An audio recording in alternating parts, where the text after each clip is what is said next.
Hola, hola a todos, a todas. Espero que en el transcurso de unos minutos más podamos contar con todas las personas que están interesadas en escuchar a la doctora. Me da muchísimo gusto tenerla aquí. Es todo un honor, un placer el escucharte. Yo he tenido contacto con ella varias ocasiones en diferentes eventos en España y siempre me ha sorprendido con respecto a su calidad de visión, no solamente en asuntos de educación y de el respeto y la generosidad que tiene con todos los que estamos involucrados en asuntos de práctica educativa y educación, sino además una visión impresionante con respecto al horizonte que se construye en asuntos de investigación educativa. Así es que es todo un placer tenerte aquí.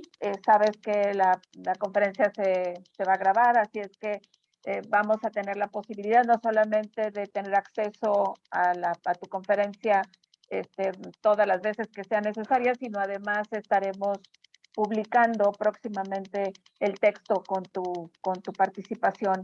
Voy a hablar de los casos, de los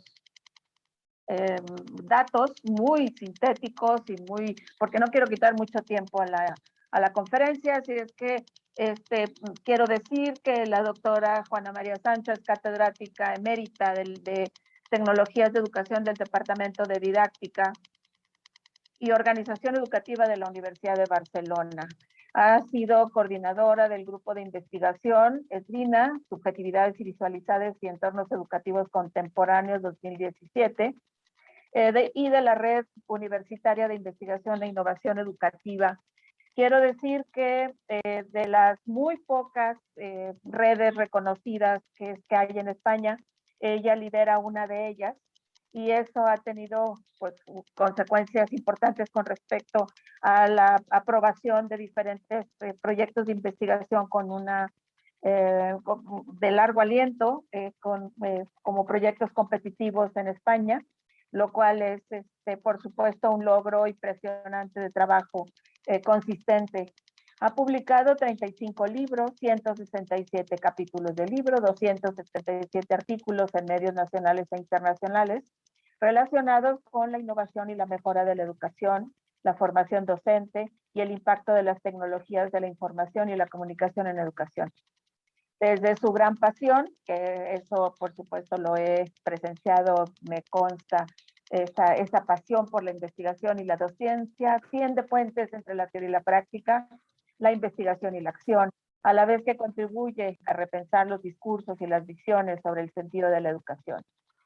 Tiene su último texto, lo pueden encontrar relativamente fácil en internet, se llama Caminos y Derivas para otra investigación educativa social, de la editorial Octaedro, que coordina junto con Hernández Montero, Pablo Pons Rivas, etcétera, et al. Pero lo más importante pues es lo que este libro pone en función de esta nueva otra investigación, y que eso nos va a permitir abrir nuestro horizonte y poder responder a todos los retos que se nos están presentando, no solamente como educadores, educadoras, sino también en la investigación. Juana María, muchísimo gusto, insisto, de tenerte aquí, y estoy toda oído, y muy bienvenida a mi casa país, aunque sea en cuadrito. Ni modo, ya tendremos tiempo de abrazarnos y darnos un doble beso pronto seguramente. Te dejo la palabra, Juana María. Gracias. Bueno, buenos días a todos. Para mí, buenas tardes. Son ya las 5 de la tarde, ya va a ir cayendo el sol. La verdad que me gustaría mucho más estar en México y estar aquí sentada. No estoy mal en mi casa, no me puedo quejar. Quiero agradecer a la organización del Congreso la invitación, y bueno, a Lía en particular, que es la que se ha puesto en contacto conmigo, porque es una oportunidad más para dedicarme a lo que me gusta, que es lo que ha dicho Lía. Yo siento pasión por la educación.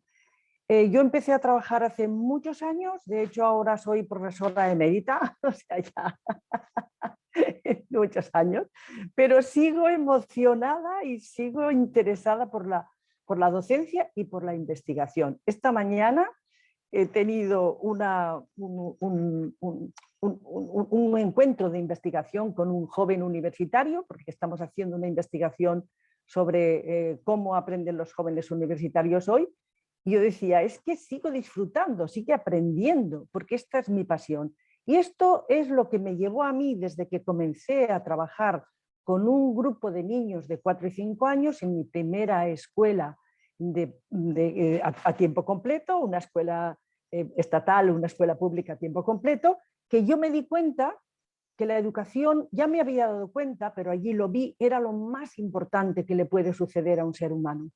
La posibilidad de que alguien te mire a los ojos, de pensarte, de poder decidir ir hacia un sitio o ir hacia otro. Para mí eso es que me sigue emocionando. Me sigue emocionando, por ejemplo, la carta que le escribió Albert Camus cuando recibió el premio Nobel a su profesor, que le decía, sin esa mano amiga que tú me tendiste, sin esa mirada que tú le hiciste a un niño que provenía de una barriada y que no tenía ninguna esperanza. Entonces eso es lo que me lleva a la educación. Y una cosa que me indigna, me sigue indignando. Cuando era jovencita, adolescente, me decían, no, eso te pasa porque eres joven. Cuando seas mayor ya no lo pensarás así, pero soy mayor y lo sigo pensando así. ¿Por qué si es tan importante la educación le prestamos tan poca importancia? ¿Por qué? Si es lo mejor que le puede pasar a un ser humano. Quizás a lo mejor esto nos pasa porque fíjense el mundo que estamos creando. Somos la especie que peor nos tratamos unos a otros. Somos la especie que peor tratamos el entorno en el que vivimos. Y el planeta continuará sin nosotros, pero nosotros seguramente como especie, al paso que vamos, pues no continuaremos mucho tiempo. Entonces digo, ¿cómo no nos damos cuenta? Sí, ya lo dijo Saint-Exupéry en El Principito, lo esencial es invisible a los ojos. Entonces a mí lo que yo quiero de la investigación es hacer las cosas visibles a los ojos. Visible y también, en la medida de lo posible, mejorable y transformable. Pienso que la educación es un campo de investigación apasionante. Ahora se habla cada vez más de la física cuántica, del universo cuántico, de la superposición cuántica. Y pensaba en el gato de Schrödinger, ¿no? El físico que habló de esta metáfora, de este gato que puede estar muerto y vivo a la vez, en dos espacios cuánticos. Y yo digo, esta es la educación. Por una parte parece que todo cambia, pero cuando la analizas en profundidad todo continúa igual. Hay muchísimas cosas que no se transforman. Entonces, por eso, cuando me hicieron la invitación, digo, pues sí, quiero seguir pensando y sobre todo pensando con otros. Porque yo ahora voy a empezar a hablar en plural, porque yo no he aprendido sola, he aprendido siempre en equipo, he aprendido estudiando de otros, hablando de otros. Me gusta mucho la metáfora de Newton, les hablaré varias veces de la física porque yo creo que nos enseña mucho, ¿no?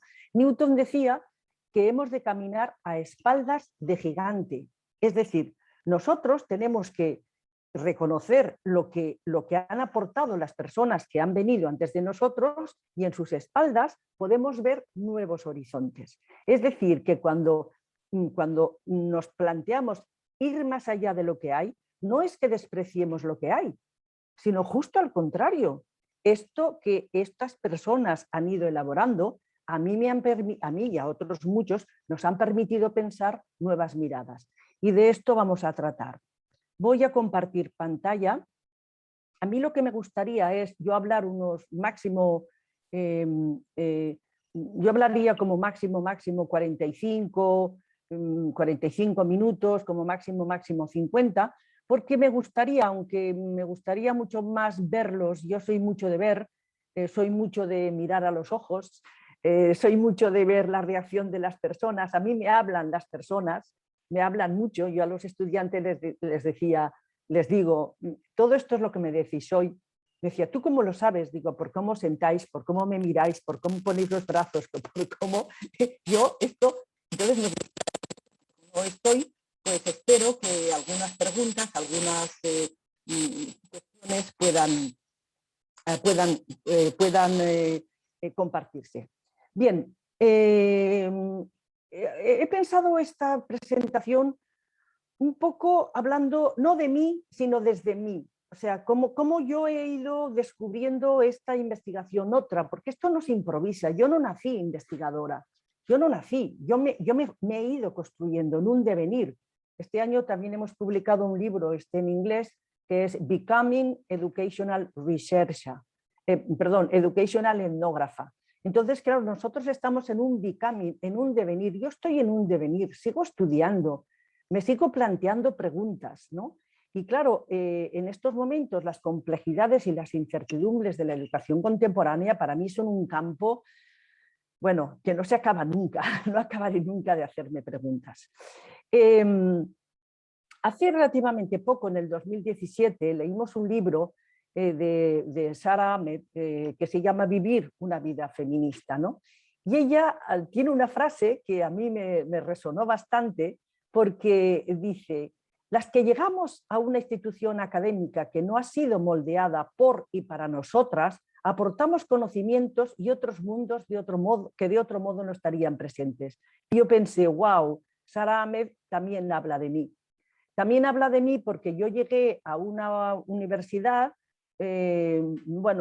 antes, o sea, llegué a una universidad como estudiante, porque la primera investigación que hice, que es esta que está aquí, que es interacción ambiental en el parvulario, yo cuando hice esta investigación no estaba en la universidad, yo estaba trabajando en una escuela.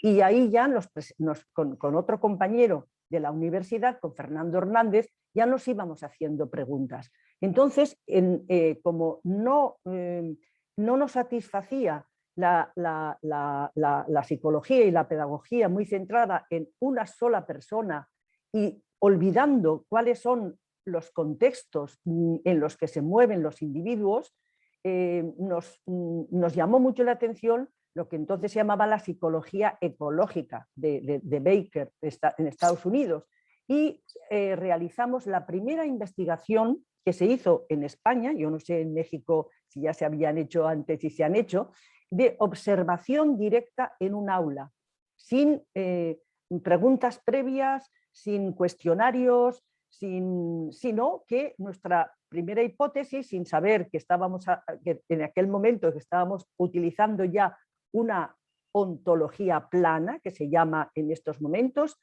a Flat Ontology, nosotros partíamos de la premisa, de la hipótesis de que las personas interactuamos con los entornos de forma diferente según la disposición de los entornos, según la disposición, o sea, según la tecnología del aula, y de forma diferente, y además aprendíamos de forma diferente. Entonces hicimos observaciones en dos escuelas de párvulos muy diferentes. Una, podríamos decir, tradicional, y la otra ya se organizaba por ambientes de trabajo, etcétera, etcétera. Y claro, fue una cosa súper diferente, ¿no? La segunda cosa muy diferente que hicimos, en este caso la hice yo sola, aquí ya había empezado a trabajar en la universidad. Yo estuve trabajando, creé la primera unidad de asesoramiento pedagógico en un instituto, entonces yo me autollamaba psicopedagoga, y había leído un libro que se llamaba Beachside Comprehensive de Stephen Ball, un educador y bueno, etnógrafo también de Inglaterra, y entonces yo hice una investigación etnográfica en este instituto. Evidentemente tuve que pedir permiso a todo el mundo, etcétera, etcétera.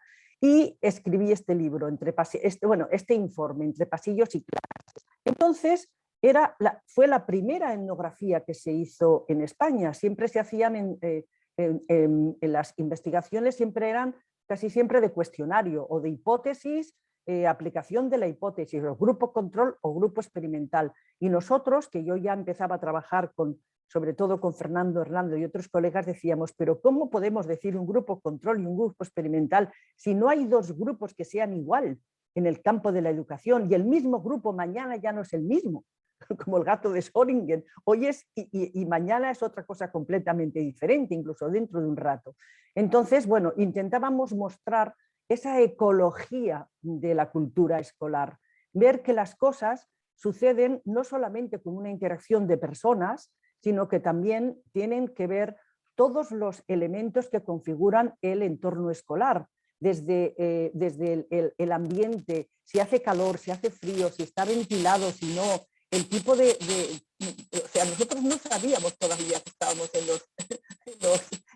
los nuevos materialismos y en la ontología plana, sino que decíamos, y todo está relacionado, ¿no? Yo por aquella época empecé a trabajar también en el primer programa de informática educativa y me empecé a interesar por la tecnología, por la filosofía de la tecnología.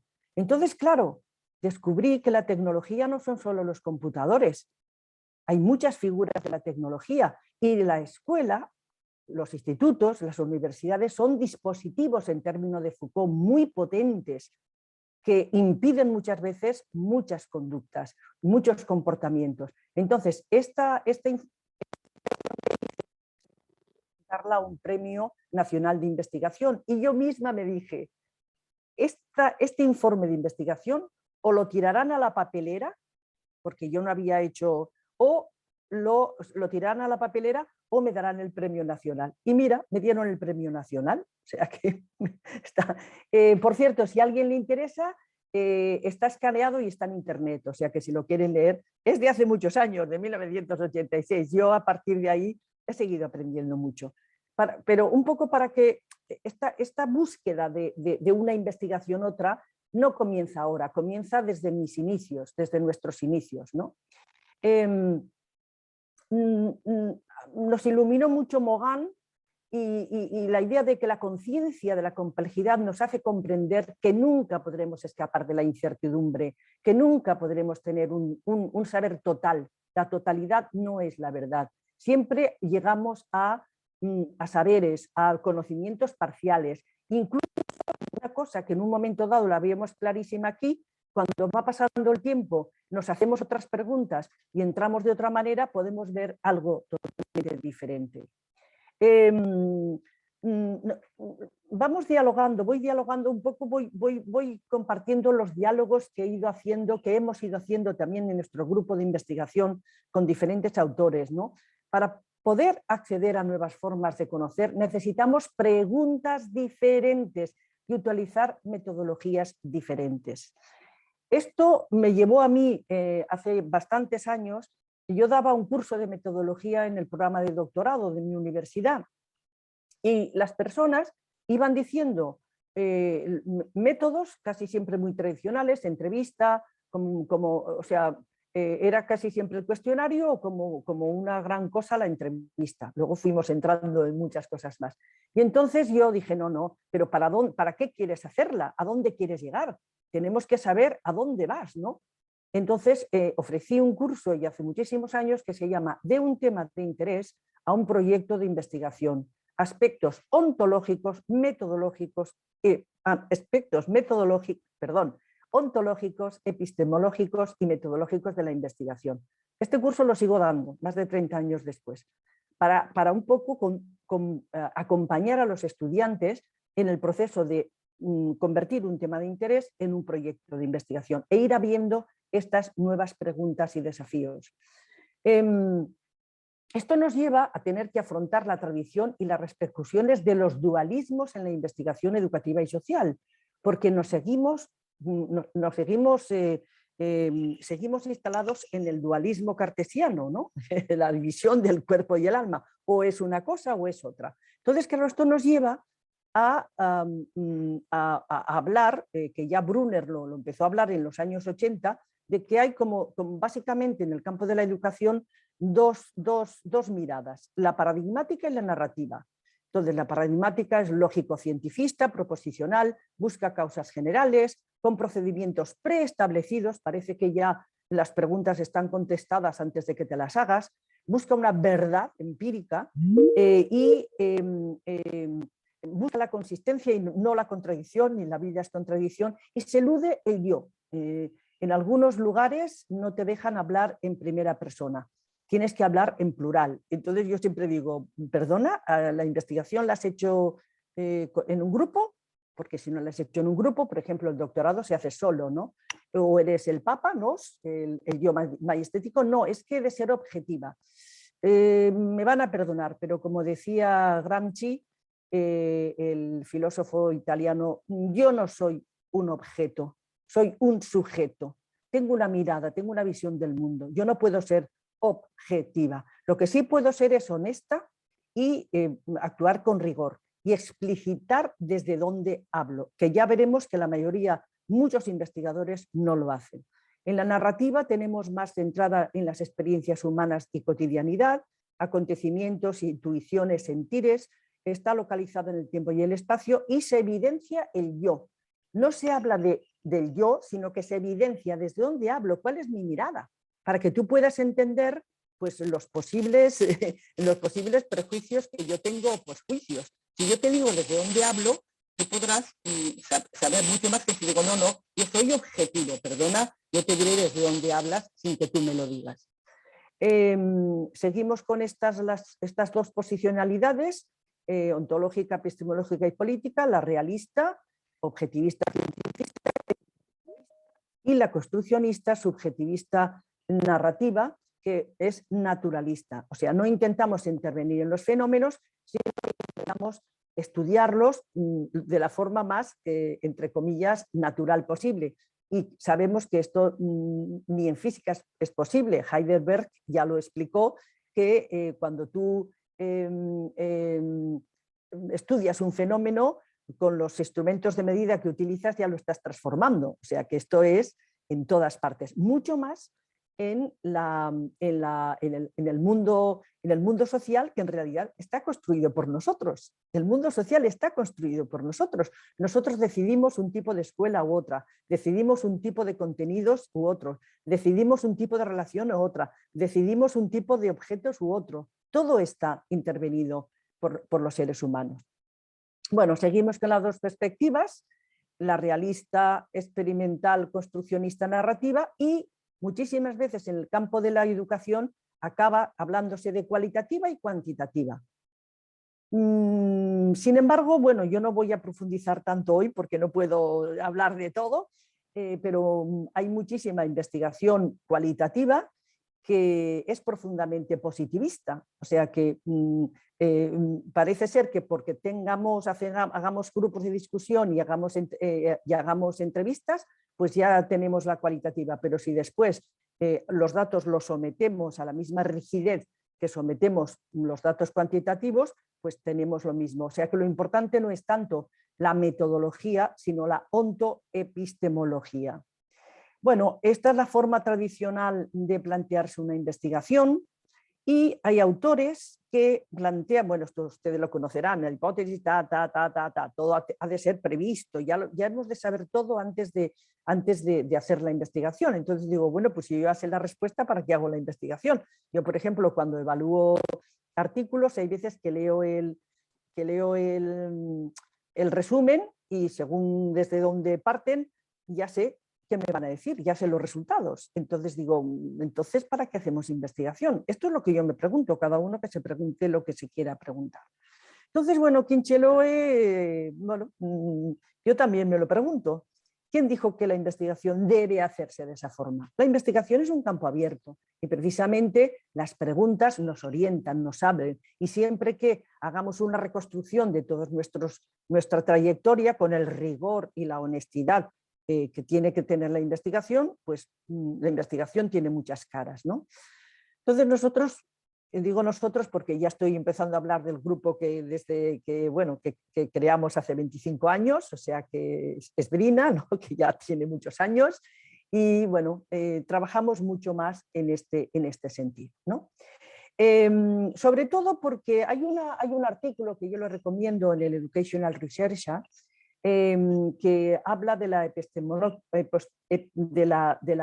la conciencia epistémica o epistemológica, como quieran llamarla.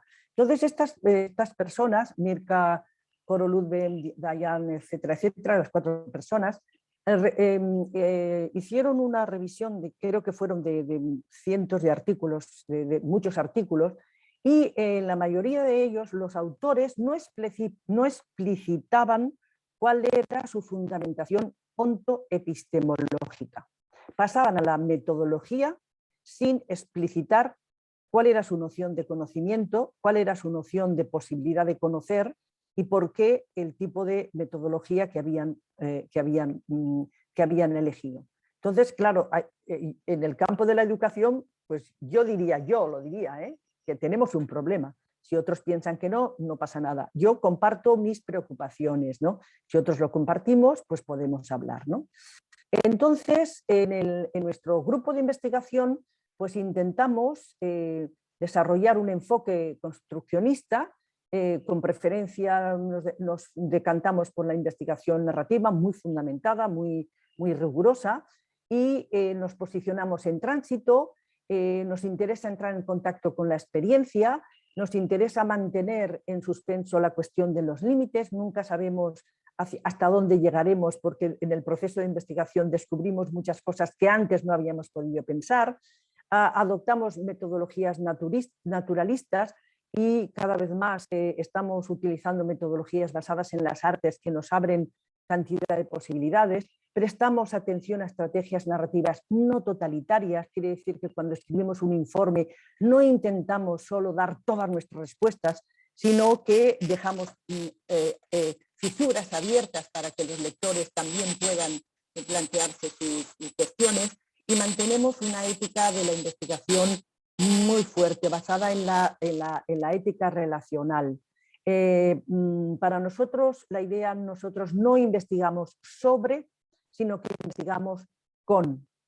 No queremos hacer una investigación extractiva, como nosotros decimos, toma los datos y corre, ¿no? Queremos hacer una investigación profundamente educativa. Como decía John Eliot, la investigación educativa ha de ser educativa para quien la hace, porque le ha de permitir aprender nuevas cosas sobre educación, para las personas que participan en ella, que pueden aprender de aquella investigación, y también para las personas que la lean o que la compartan. Esta es, ya digo, y es un devenir.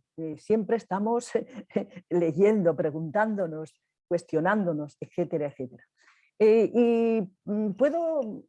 Cojo uno de los últimos libros que hemos publicado, Cómo aprenden los docentes. Esta investigación comenzó como queríamos ver cómo aprenden los docentes de secundaria dentro y fuera de las instituciones, y bueno, de primaria y secundaria. Nosotros, el grupo de Barcelona, nos centramos en secundaria, y el grupo del País Vasco se centró en la primaria. Y esta investigación fue para nosotros fue como eventful, que dicen los ingleses, ¿no? Como un descubrimiento muy importante, porque al entrar en contacto con los profesores, no cambiamos la pregunta de investigación, pero sí que cambiamos la forma de relacionarnos con ella, ¿no? Primero, lo que nos sucedió muy rápidamente es que en principio pensábamos trabajar con una serie de profesores sueltos, que los íbamos a juntar para trabajar con ellos su trayectoria de aprendizaje fuera y dentro de la escuela como profesores, y conectamos con uno y nos dice: oye, yo en mi centro trabajo con un grupo de profesores, ¿por qué no lo hacemos todos? Ya nos conocemos más, podemos intercambiar, etcétera, etcétera. Nos parece muy interesante. En el segundo centro nos pasó lo mismo. Hablamos con una persona y nos dice: oye, yo estoy en un centro de nueva creación, resulta que somos 11 profesores y nos vendría muy bien como... Y en el tercer centro nos pasó idénticamente igual. Era como una especie de bueno, digo, esto es una maravilla, ¿no? Un milagro. Y lo hicimos así en tres centros, más 3 personas sueltas, y fue que se convirtió en una investigación profunda, y también los profesores lo convirtieron en un espacio de formación y de aprendizaje. O sea que realizamos una auténtica investigación educativa. En esta investigación empezamos a entrar más en la perspectiva poscualitativa, que nos está permitiendo abrirnos a otras preguntas, y si les interesa, en la revista Educatio 21 publicamos un monográfico que es abierto, o sea, se pueden bajar todos los artículos.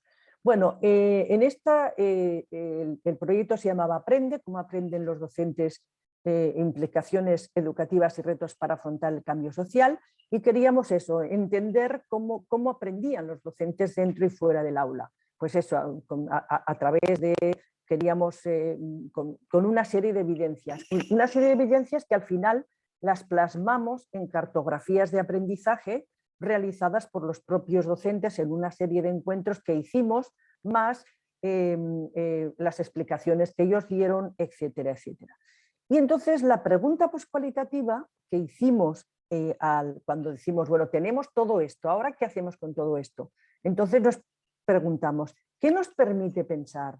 ¿Qué conceptos nos permite hacer emerger el proceso de realización de las cartografías de aprendizaje que generan los docentes sobre sus tránsitos de aprender dentro y fuera de los centros? Claro, esto nos transformó totalmente la forma de dialogar con toda la información que habíamos construido conjuntamente los profesores y los investigadores, ¿no? Hay muchas cosas publicadas y entran en la web del proyecto, hay bastantes cosas publicadas, y también este libro de cómo aprenden los docentes. Fue realmente un viaje hacia lo desconocido, pero que nos hizo abrir muchas preguntas y nos iluminó muchas cosas. Entonces, claro, la perspectiva poscualitativa nos invita a poner en cuestión la noción de investigar. No se trata de obtener datos, como si los datos es una cosa que estuviera, de obtener resultados como esto tengo, esto no, sino de generar conceptos. ¿Qué emerge ahí? ¿Qué tipo nos ayudan a repensar la experiencia de investigar? Vamos poniendo nombre, vamos a conceptualizar las diferentes... dice que mi conexión es inestable, no sé por qué, perdón. Repensar la experiencia de investigar y el cómo es mucho más complejo analizar todas estas, dialogar con todas estas aportaciones de los profesores, intentando relacionarlas y crear conceptos a partir de ahí. En esta investigación utilizamos una serie de conceptos de lo poscualitativo, como ensamblaje, actuación, enredo, rizoma, interacción. La interacción va más allá de la interacción. La interacción es cuando, se refiere cuando dos objetos, que según la ontología plana, no hay diferencia, o sea, todos los objetos somos sujetos y todos los sujetos somos objetos, cuando los objetos se afectan los unos a los otros. Y si lo pensamos, los objetos nos afectamos unos a los otros. Por ejemplo, a nosotros nos está afectando el ordenador en este momento. Nos afecta la silla en la que estamos sentados, nos afecta los vestidos que llevamos, si tenemos calor, si tenemos frío, nos afecta todo es una interacción continua, ¿no? Toda la cuestión de la performatividad post-humana. Bueno, yo ahora tendría que ir explicando todos estos conceptos, pero no me da tiempo porque todavía me quedan unas cuantas cosas que quiero compartir con ustedes, pero bueno, esto se queda aquí. Yo les enviaré si quieren les enviaré la presentación, por si ustedes lo quieren, y podemos continuar en algún día pues, charlando, o si vienen aquí a Barcelona, o si yo voy allí, podemos continuar. Bien, al mismo tiempo, como ha comentado Lía, que por cierto no lo he dicho, pero Lía Sañudo tiene un apellido que yo también tengo. Yo me llamo Sancho Gil Sañudo Colón. Mi tercer apellido es Sañudo. Me hizo mucha gracia cuando la conocí, ya se lo dije, porque no conozco a muchas que se llamen Sañudo. Ay, perdón. Uy, se me ha ido. Sí. Al mismo tiempo, en estas de ir abriendo nuevos caminos para la investigación, estábamos trabajando en un pequeño... ¡Ay! ¿Por qué se me va? estábamos trabajando no le podemos llamar un handbook, no es muy voluminoso para que la gente no nos asustemos y lo leamos, que lo hemos hecho con las personas que estamos en la red Reunid, ¿no? Aquí lo que queríamos era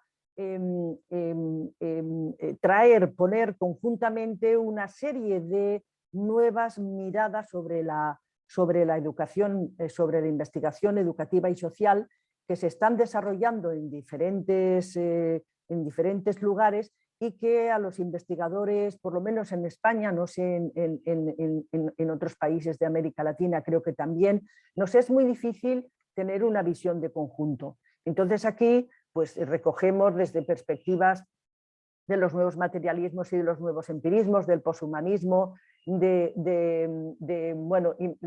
la investigación basada en el diseño, o sea, todo tipo de perspectivas que se están desarrollando en este momento y que van más allá de las perspectivas clásicas. Entonces, es un libro que se sitúa, como decimos siempre, en un devenir que lleva a prestar atención a lo diverso, lo material y lo emergente, que permite además comenzar la investigación por cualquier lugar, permanecer por lo menos temporalmente y no eludir pérdidas ni incertidumbres.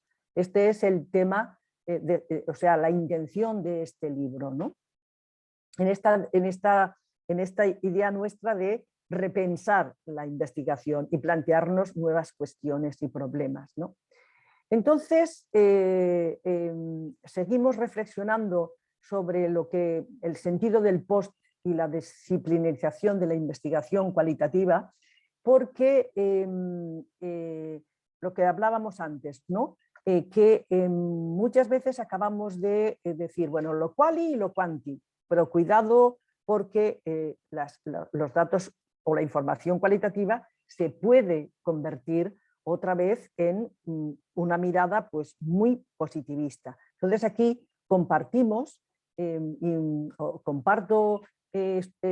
artículos que a nosotros nos han ayudado a seguir planteándonos estas cuestiones, ¿no? Cuidado con la disciplinarización de la investigación cualitativa, que al final la convertimos en algo totalmente rígido como la investigación positivista, ¿no? Entonces la idea de estas rupturas que nosotros intentamos es la idea de que investigar es un lugar donde los marcos ontológicos, epistemológicos, metodológicos y éticos se enredan profundamente en un proceso relacional. No podemos separarlos. Si los separamos estamos haciendo otra cosa y eso nos lleva muchos dolores de cabeza, entre comillas, pero nos lleva mucha luz, nos lleva a plantearnos preguntas que nunca nos habíamos atrevido a preguntar antes, ¿no? Porque una cosa que vamos aprendiendo en este proceso es que ni el sujeto investigador ni la metodología preceden a la investigación, sino que ambos nos vamos construyendo en esta y a través de esta. Y si esto no lo hacemos, en realidad estamos repitiendo como técnicas, ¿no? Esto lo aplicamos, pam, pam, pam, pero realmente ¿qué hemos aprendido? ¿Hemos aprendido algo nuevo? Esto nos ha proporcionado algo que no... Yo, por ejemplo, cuando a veces me piden que valide cuestionarios, o sea, cada vez me piden menos, porque como normalmente les digo que yo no sé, que yo no puedo, porque claro, yo la verdad, no es que me parezcan mal los cuestionarios, pero claro, depende de cómo se construyen. Entonces yo pienso, claro, lo que hacemos con los cuestionarios es preguntar las cosas que ya sabemos. Entonces, si yo pregunto lo que ya sé, ¿cómo voy a descubrir cosas nuevas? Hace muchos años, en los años 90, leí un libro de Botkan y no me acuerdo qué, que hicieron, evaluaron una innovación muy grande que hubo en Estados Unidos de la enseñanza de las ciencias. Entonces, primero pasaron un cuestionario a un montón de institutos y luego hicieron 12 estudios de caso. Fueron a los institutos y hicieron estudios de caso en profundidad. Y claro, cuando terminaron, cuando hicieron los estudios de caso, dijeron, nos hemos equivocado. Primero teníamos que haber hecho los estudios de caso para ver qué es lo que sucedía en los centros, para ver cuál era la realidad y la complejidad de la cultura de los centros, y después teníamos que haber hecho los cuestionarios. A mí esto me parece una perspectiva, para mí, mucho más interesante porque me ayuda a aprender. Esto es interesante porque la lección no veo casi.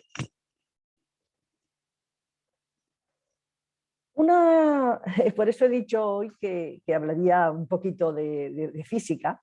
Una autora que también nos ha inspirado bastante es Donna Haraway, con esta frase, bueno, y otras, no la frase, sino sus escritos, de que el investigador o investigadora no puede separarse del objeto de estudio.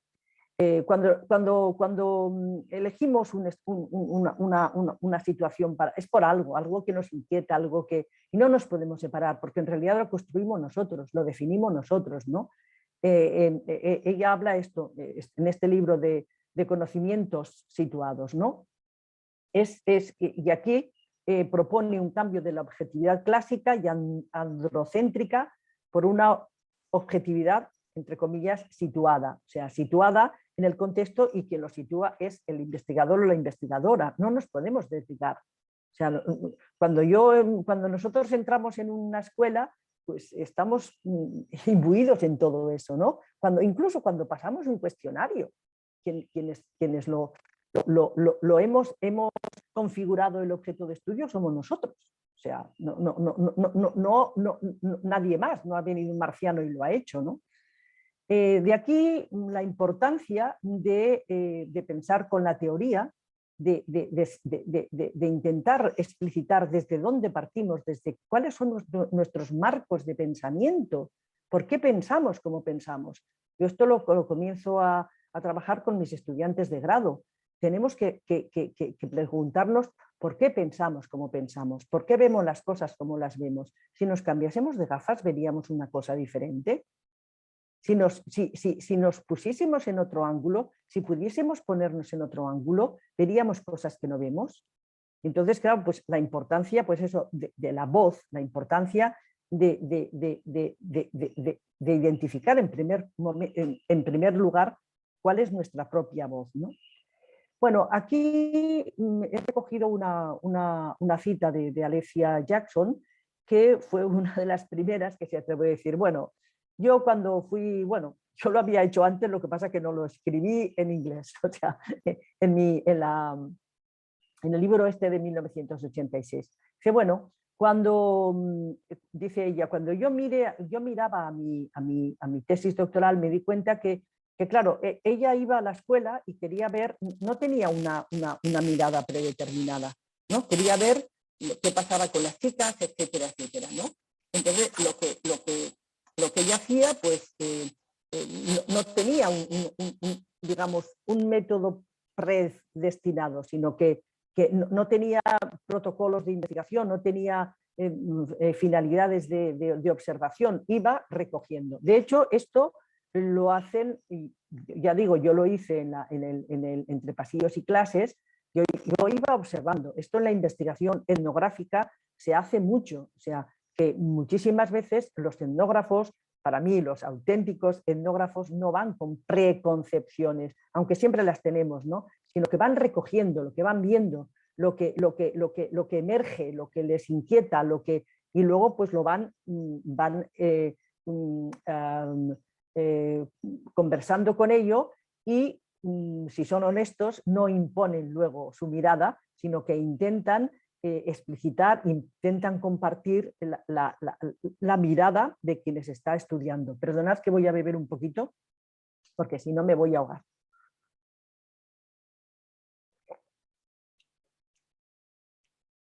Bueno, otra cosa que es importante es que estas miradas post de las que estamos hablando, lo que se han planteado es una ruptura.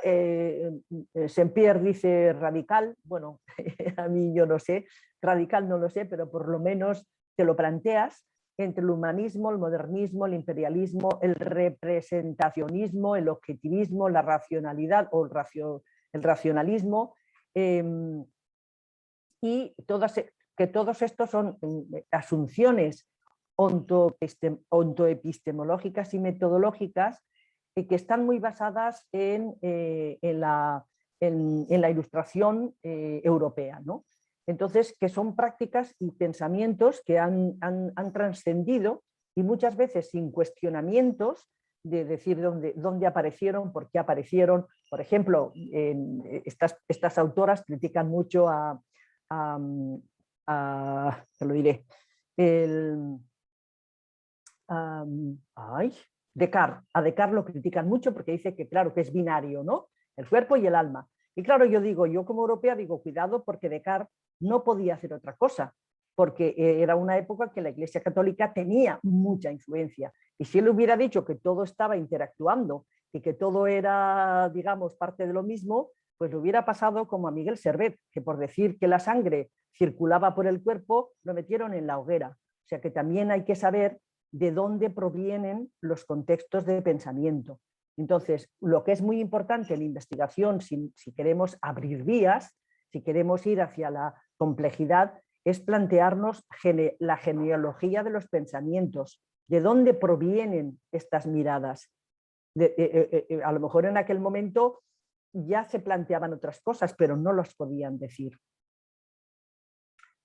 También la perspectiva poscualitativa de Karen Barat, que también es otra filósofa física, es interesante porque aquí lo humano y lo no humano y lo material y lo inmaterial se articulan en un mismo plano de relaciones.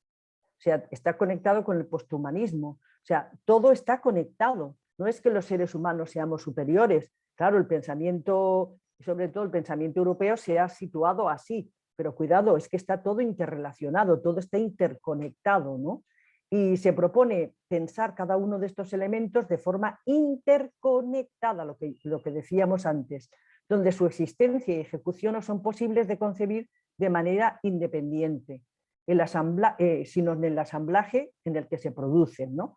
Lo que comentábamos antes, todo nos afecta y nosotros afectamos a los objetos. Por ejemplo, cuando hay personas que dicen que las escuelas, bueno, leí una entrevista con un señor que había sido ministro en Inglaterra que decía, las escuelas no utilizan tecnología.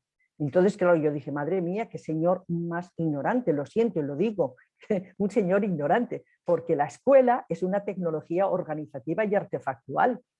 Tiene un edificio, tiene unas aulas, tiene unas ventanas o no las tiene unos pupitres o no los tiene, y todo eso nos afecta, todo nos afecta.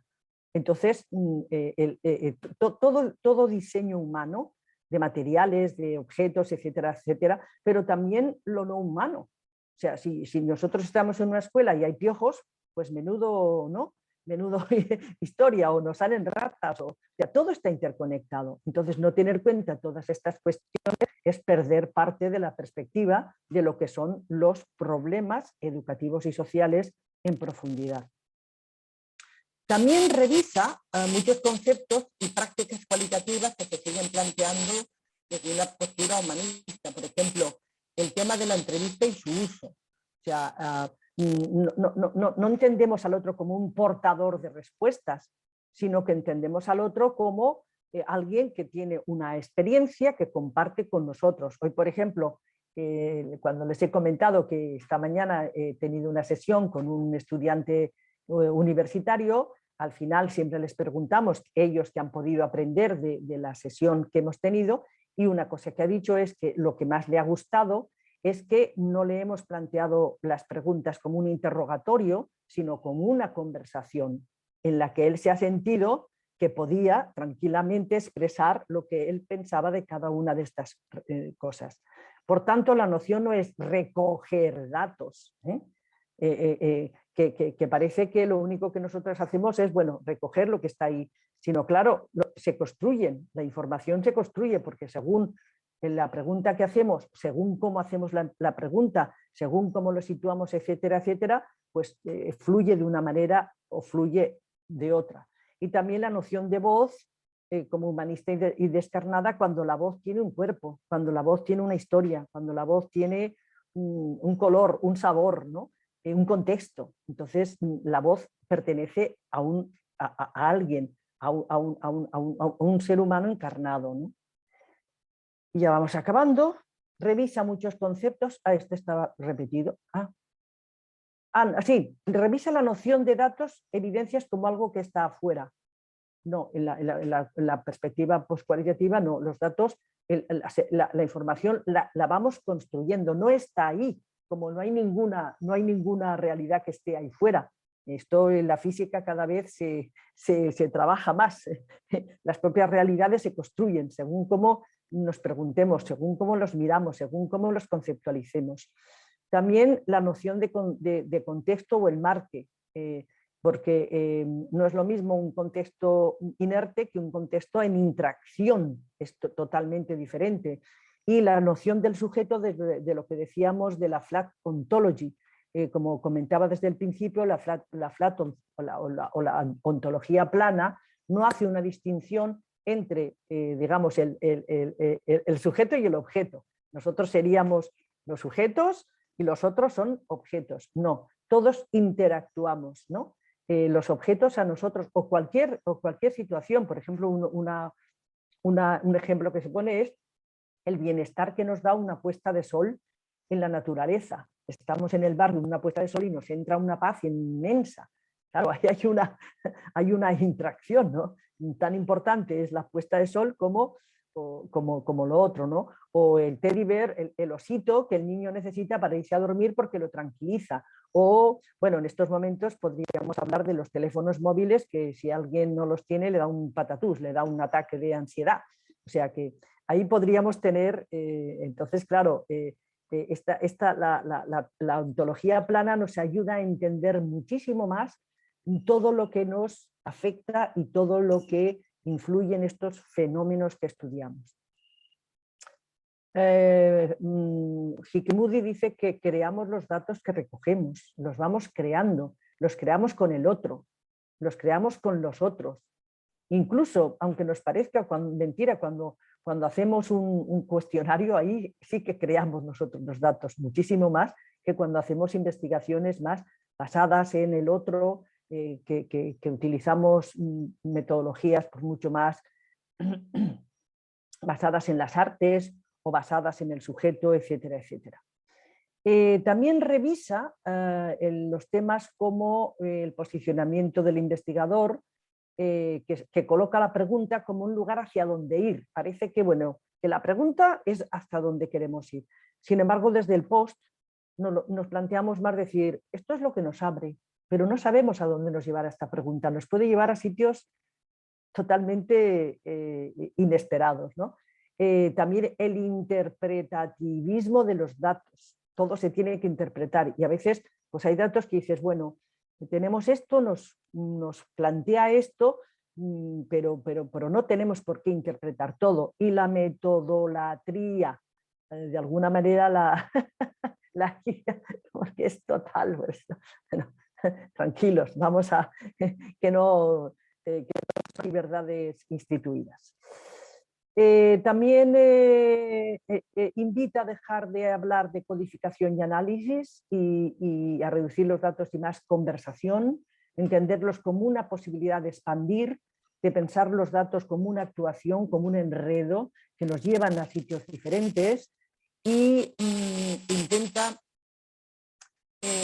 también pensar que el investigador, los datos, los participantes, las teorías y los análisis actúan como una sola articulación de carácter performativo. O sea, todo se va interactuando.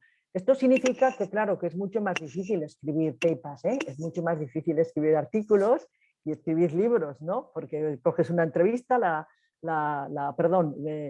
bueno, sí, la pones en el en vivo o en el Atlas-TIC y tal, dices tantos porcentajes y tal, ¿no? Dices, bueno, so what, ¿no?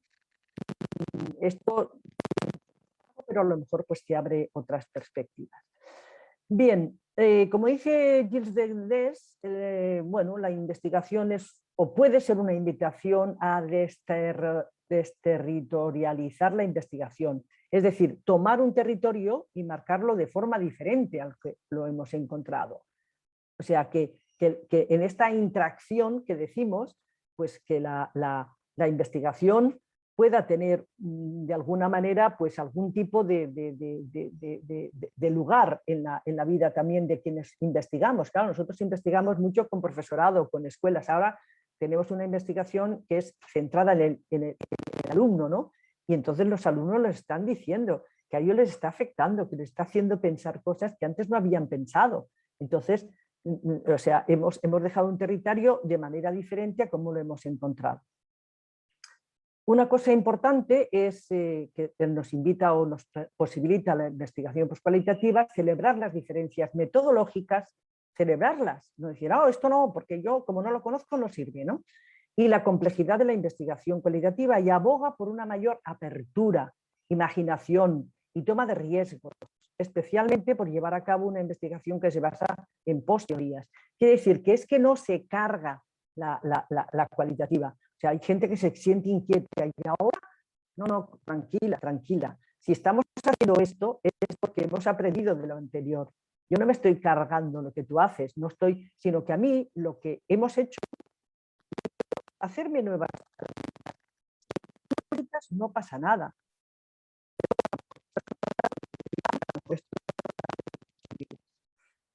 Sobre todo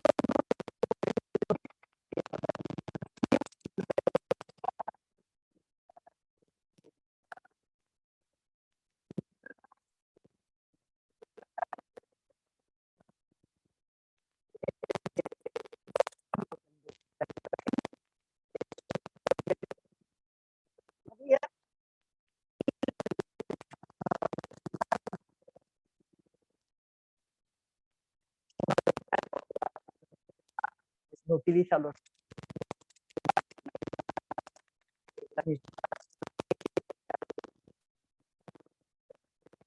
se representa de la misma manera.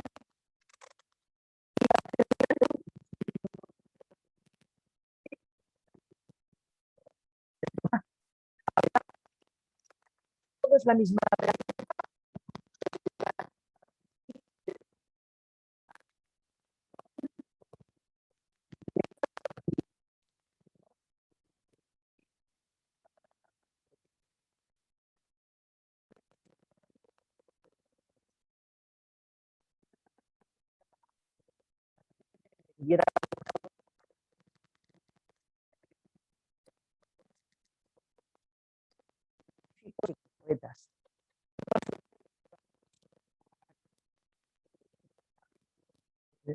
Nos inspiramos mucho.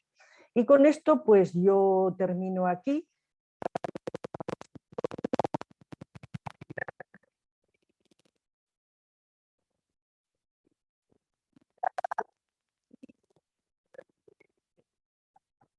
Que habéis dado.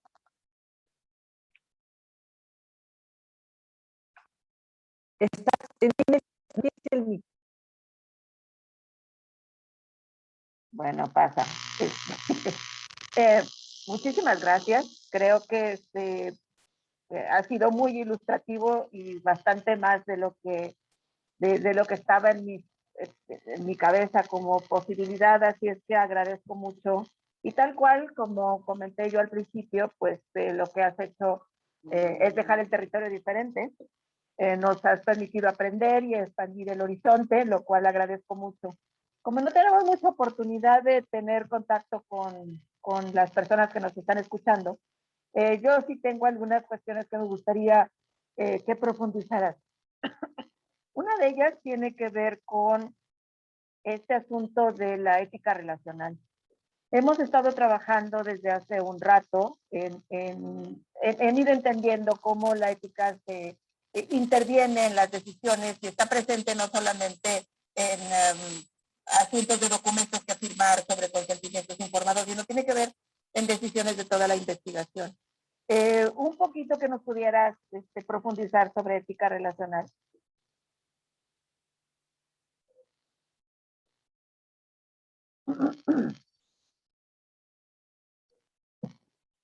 A ver, yo lo que puedo hacer es cómo lo hemos ido trabajando nosotros, ¿no?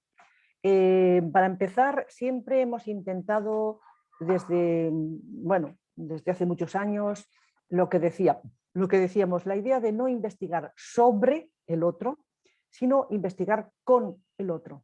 Es decir, que cuando nosotros invitamos al otro a participar con nosotros en una investigación, realmente intentamos que sea una investigación participativa. Por ejemplo, una colega de la Universidad de Southampton habla de la investigación inclusiva, que es una investigación en la que a las personas que invitas, no solo las invitas a, digamos, que te ayuden a explorar el problema que tú te has planteado, sino que cuando empiezas a trabajar con ellas o incluso antes, discutes con ellas cómo ven ellas el problema, porque a lo mejor tú, como lo hacíamos con los colegas, con los compañeros de secundaria, ¿no? Nosotros fuimos con una serie de preguntas y ellos nos colocaron otras.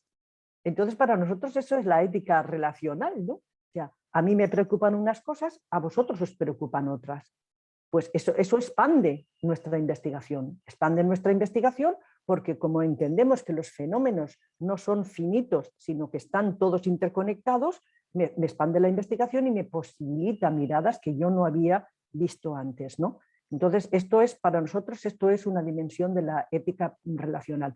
Otra dimensión de la ética relacional es que nosotros, cuando pedimos a escuelas, a personas que colaboren con nosotros, decimos, a ver, vosotros nos vais a dar vuestro tiempo, vuestro espacio, vuestra parte, vuestra vida.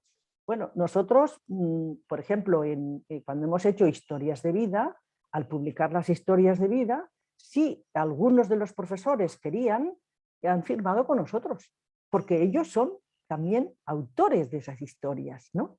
Y han firmado, otros han dicho, no, yo quiero totalmente anónimo. Y además, que no se sepa quién son. Bueno, pues nosotros antes de publicar un texto se lo pasamos para garantizar que esa persona no se le conoce. Por ejemplo, en una investigación que hicimos sobre historias de vida profesional de 24 profesores de universidad para ver cómo se habían ido enfrentando a los cambios en los últimos 25 años para entender la universidad actual, hubo dos sobre todo que nos dijeron, por favor, no quiero nada que me pueda reconocer. Y entonces fue porque eran unas personas que por el tipo por su área y claro, eran catedráticos ya, pues bueno, fuimos súper, y lo revisaron ellos antes de publicarlo. ¿Por qué? Porque nosotros no queremos causar ningún tipo al contrario, lo que queremos hacer es poner sobre la mesa todas las dimensiones de los problemas, por negras que sean, por duras, porque por ejemplo estas personas pues hablaban de pequeñas corruptelas en la universidad, hablaban de, bueno, y existen, y sabemos que existen, pero claro, si tú lo explicas en tu historia de vida, yo tengo que preservar tu anonimato, ¿no? Y otra cosa que hacemos con las personas es decir, bueno, vosotros nos dais todo esto, entonces vosotros de alguna forma pasáis a formar parte del universo de Esverina. Es decir, que si nosotros organizamos cualquier cosa, vosotros estáis invitados. Si vosotros necesitáis algo y nosotros os lo podemos proporcionar, contad con ello. Por ejemplo, incluso en la universidad, después de hacer una investigación, nos han pedido pues, que hagamos una asesoría o que hagamos un curso. En las escuelas igual, que les asesoremos en algo específico. Pues nosotros, en la medida de nuestras posibilidades, también lo hacemos, porque es parte de nuestro trabajo y es parte de esa ética relacional. O sea que esa ética relacional tiene diferentes dimensiones. Claro, muchas gracias. Wilfred Carr decía que la investigación educativa no solamente debería de generar conocimiento educativo, sino educación en general. Todos los que estamos involucrados necesitamos educarnos y el proceso así se da. Entonces, un tema y dos cuestiones de ese tema. Una de las situaciones que más problema causa en la formación de investigadores y en la investigación en el proceso en general es precisamente la incertidumbre. La incertidumbre causa ansiedad, causa una situación de angustia generalizada. Enfrentar la incertidumbre es algo que finalmente tenemos que aprender. Y hay dos preguntas que quiero hacerte sobre algo que comentaste. Una de ellas tiene que ver con la rigidez. O sea, rigidez versus incertidumbre, porque lo que sucede es que cuando hay una situación de incertidumbre y eso forma parte de la lógica de la investigación, entonces le queremos poner arriba esta Metodolatría. metodología, como para sentir que estamos en el control de la situación. También ponemos cuestiones de rigidez y la rigurosidad. El segundo tema es incertidumbre y rigurosidad. Hablabas de que la narrativa tiene o debe contener una cierta rigurosidad. Y esto está como, no sé si combinado o complementado, o yo qué sé, con este asunto. O sea, rigurosidad y al mismo tiempo incertidumbre. Es importante entenderlas, balancearlas, manejarlas. Y bueno, todo esto alrededor del tema de la incertidumbre. Dentro de lo cualitativo y el planteamiento de la complejidad, esto necesariamente es un principio. Es un principio fundamental para la construcción del conocimiento en investigación. ¿Qué me dices al respecto? Sí, a ver, yo lo que les digo a los estudiantes de doctorado y de máster es que quien lo quiera controlar todo y quien lo quiera y quien ya lo sabe todo, no hace falta que se dedique a la investigación. O sea, hay personas que parece que lo saben todo y hay personas que lo quieren controlar todo. No te dediques a la investigación, dedícate, yo no creo que haya ningún sitio donde puedas controlar todo, yo por lo menos no lo conozco. No lo sé. Entonces es como una cosa que tenemos ahí, pero que nos empeñamos en negar que existe, ¿no? Entonces, yo separaría lo que es la incertidumbre en una tesis doctoral, que es una investigación que tú tienes que hacer solo y como máximo te puede acompañar tu director o directora de tesis. Entonces, claro, es una investigación que tú haces solo y ahí te da mucho más angustia, etcétera, etcétera. Y luego hay otra investigación, que es la que a mí me encanta, que es la que haces en equipo. Entonces, claro, esa investigación en equipo compartes, discutes, te abres, etcétera, etcétera, ¿no? Yo diría que la mejor manera de enfrentar la incertidumbre es hacer investigación en equipo. Y a los directores de tesis o de TFMs les sugeriría cada uno que haga lo que quiera. A mí, cuando me preguntan ¿qué hago? Digo, mira, yo no sé lo que tengo que hacer yo, ¿cómo voy a saber lo que tienes que hacer tú? Yo siempre planteo escenarios. Yo te digo, mira, en este escenario puede suceder esto, en este escenario puede suceder esto, en este escenario puede suceder esto. Hay un escenario que a lo mejor yo ni siquiera sé que existe. Tú piensa en todos los escenarios y piensa a ver cuál es el que a ti o sea, qué tipo de, o sea, qué tipo de comportamiento te parece que tienes que seguir, ¿no? Entonces yo les sugeriría a los directores de investigación que fueran acompañantes, que acompañasen, que no les dijesen a los estudiantes, tienes que hacer esto, tienes que hacer esto, tienes que hacer esto. Y yo los acompaño, o sea, yo intento acompañarlos y que, bueno, que ellos vayan descubriendo, pero siempre con esa, digamos, con la red. Digo, mira, yo soy vuestra red, ¿no? Para que no peguéis un golpe muy grande, ¿no? Es la única manera. Para mí el rigor no tiene que ver con la inflexibilidad. Yo puedo ser rigurosa en el sentido de decir, a ver, cuando yo doy cuenta de una investigación, yo intentaré explicar al máximo desde dónde parto, por qué lo digo, cómo parto, cómo lo he hecho, cómo lo he construido, etcétera, etcétera, etcétera, y le doy la oportunidad al lector pues, que dialogue con lo que yo he hecho y a partir de ahí, si quiere, continuamos hablando. Para mí el rigor está ahí. No es una cosa prefijada que tiene que ser, porque es que, bueno, incluso vamos otra vez a las ciencias fáciles que dice mi amigo David Berliner. David Berliner dice que hay ciencias fáciles como las ciencias naturales y hay ciencias difíciles como las ciencias humanas y de la educación. En ciencias humanas y de la educación todo es tremendamente complejo. Quererlo meter dentro de un cuadrito, que sea esto es el rigor, pues como dice, ay, ahora no me acordaré de su nombre, bueno, ya me vendrá en algún momento, hay un autor que dice que eso es reduccionismo ontológico. Pretender que tú estás hablando de una cosa cuando en realidad estás hablando de otra completamente diferente. Él lo decía con el tema hace muchos años, en los años 90, cuando se hablaba del ordenador como de cerebro electrónico. Y él decía, perdona, no es un cerebro electrónico, no tiene córtex cerebral, no tiene conciencia.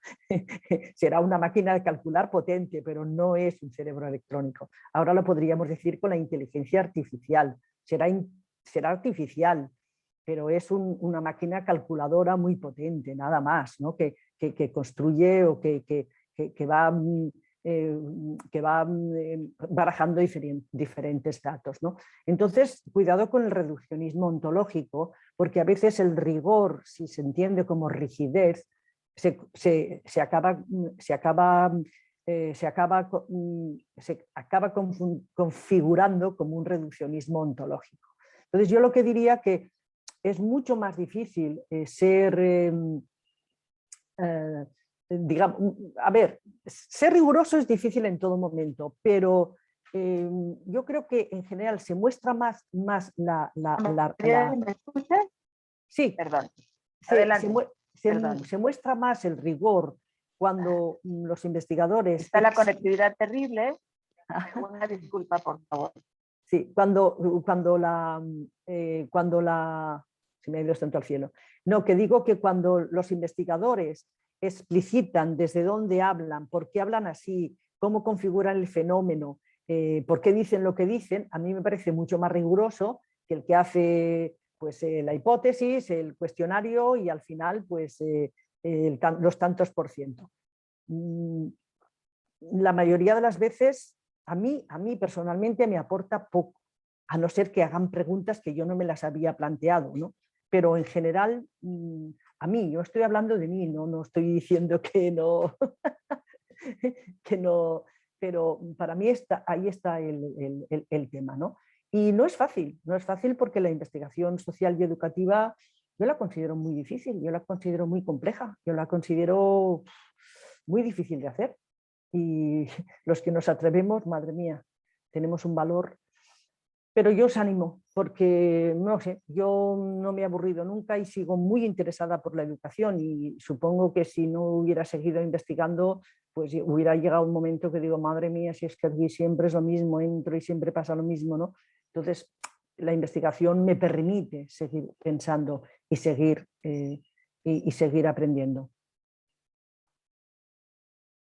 Me he quedado solita. No sé. Bueno, no sé, tampoco sé si hay gente escuchándonos, no tengo ni idea. Ana, perdona, ¿sí? la conectividad está terrible y voy y vengo, así es que sí hay mucha gente escuchando, pero están desde otro lado. Estamos aquí tú y yo y los colegas de la universidad atendiendo lo que pueda suceder. Pero hay mucha gente que está escuchándote y que por supuesto agradece mucho que estés con nosotros y estés presente. Tenía yo un par de preguntas más, pero creo que este asunto bueno, de tenemos 10 minutos, si quieres, yo hasta 10 minutos puedo. No nos permite otra reunión.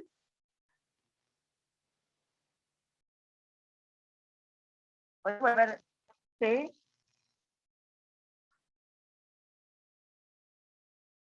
Quito mi video para que nos pueda ver si puedo comunicarme mejor contigo. Vale. Yo creo que una de las cuestiones que yo quería que ahondaras un poco es el asunto de la cartografía. Y tenemos muy poquitos minutos para que me gustaría mucho que ahondaras. El asunto de la narrativa está como muy presente en la investigación en este momento en México. Yo creo que en general en Latinoamérica, precisamente tratando de irnos a investigar con el otro. Pero creo que hay algo una mediación que tú utilizas con frecuencia y que ha sido como muy útil, y es el asunto de la cartografía. Si pudieras ampliar un poquito, ahondar un poquito sobre la cartografía, creo que podría ser un poquito. muy útil para nosotros. Yo lo que recomiendo a las personas que estén interesadas, pues les sugiero que puedan leer el monográfico de Educatio 21, que ya digo que es abierto, que se pueden bajar los artículos, y luego en el libro este de Otaedro de cómo aprenden los docentes, que ahí ya hablamos bastante del sentido de la cartografía, etcétera, etcétera. El sentido de la cartografía y de todos los métodos artísticos es el ir más allá de la rigidez del texto. Pues muchas veces, claro, solo para expresar nuestros pensamientos, nuestras vivencias, nuestras experiencias, incluso lo que no nos atrevemos a veces a pensar, ¿no? Pues a veces el texto, las palabras no nos dan suficiente cabida, suficiente fluidez, ¿no? Entonces, bueno, pues la cartografía, que bueno, el mapa no es el territorio, ¿no? pero ayuda a situar pues una serie de fenómenos, se configura como una posibilidad, como una posibilidad de expresión y como una posibilidad de relación. También tiene sus limitaciones, porque hay personas que te dicen, bueno, yo misma, nosotros cuando empezamos un proyecto, pues muchas veces empezamos nosotros haciendo lo mismo que les pedimos a las personas. Entonces nosotros empezamos haciendo nuestras propias cartografías. Entonces, claro, yo por ejemplo lo decía, es que yo en la cabeza tengo una cartografía, pero no la sé poner en un espacio, ¿no? Y otras personas nos lo han dicho, y dice, claro, yo tengo aquí, ¿no? Pero sin embargo hay personas, pues eso, que han encontrado una forma, yo qué sé, es que hay unas cartografías, ahora hay una persona que las hizo en varias capas, ¿no? Todas las capas que a ella de lo que ella se encontraba y me decía, es que yo nunca lo había podido expresar así, ¿no? Entonces, claro, te da muchas posibilidades. Claro, luego dialogar con esas cartografías, ¿cómo dialogas, no? Y ahí es donde utilizamos muchos conceptos, que si el rizoma, que si el ensamblaje, que si la interacción, pero claro, todo eso lleva mucho trabajo, ¿no? No es decir, bueno, esto es una técnica que así y ya está, ¿no? Entonces, la verdad que yo invito a la gente a explorarlas, ¿no? A explorarlas. Nosotros estuvimos tiempo trabajando primero nosotros, luego con los participantes en la investigación, etcétera. Pero la verdad que, pues, que da, y además en ciencias sociales se están utilizando cada vez más, porque son formas de, bueno, de expresar, de comunicar, etcétera, etcétera, que van más allá del texto. Sobre todo eso, que muchas veces las palabras pues nos encorsetan, ¿no? Estás muda. Algunas de las fotografías que vimos en tu presentación tienen que ver precisamente con cartografía, lo cual ya nos da como un ejemplo de por dónde transitar y una percepción, ¿no? Ya digo que en la revista, o sea, hemos publicado bastantes cartografías, o sea que porque hemos hecho muchas y seguimos haciendo con los estudiantes. Le hablaba, por ejemplo, el otro día hablaba en un trabajo de final de curso de un máster, de un curso de máster, pues una persona hizo una cartografía de sus aprendizajes en el curso, y entonces hizo una cartografía que era como una falla tectónica con diferentes niveles, con diferentes tal, y en cada una de las fallas así había un concepto, había algo que había aprendido, y luego eso venía con 2 hojas escritas explicando el sentido que le había dado y las lecturas que le habían promovido esas ideas, ¿no? Era muy bonita, o sea, muy bonita la cartografía. Es una pena porque al final las tenemos que tirar, pero tengo la foto, o sea, realmente. Entonces, ya digo, las utilizamos también para que las personas pues, puedan utilizar otras formas de comunicación, no solamente el texto escrito. Claro. Juana María, un placer y un gusto estar contigo, escucharte. Como decía yo antes, aquí decimos que somos tocayas, o sea, nos Sí. llamamos igual, en este caso apellidamos igual, y realmente ha sido muy, muy ilustrativo, de mucho aprendizaje. Bueno, me ha encantado estar en despedir, pero seguramente nos vamos a seguir y seguramente vas a tener muchos lectores y gente que está. Pues a mí me ha encantado también, bueno, porque México es un país bueno, que siento una aproximación especial con México desde hace muchos años, tengo muy buenos amigos, he estado muchas veces, afortunadamente, y bueno, y pienso seguir yendo. Seguramente, y te vamos a tener aquí muy pronto, muy Si vienen a seguro. España, pues pueden venir, me pueden visitar.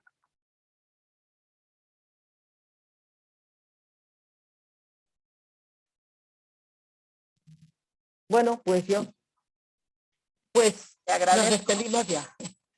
Venga.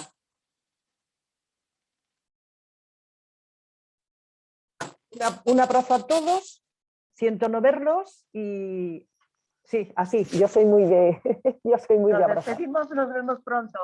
Venga, adiós, Sí. adiós. Sí, sí, sí, sí. Adiós. Hasta luego, muchas Hasta gracias. luego.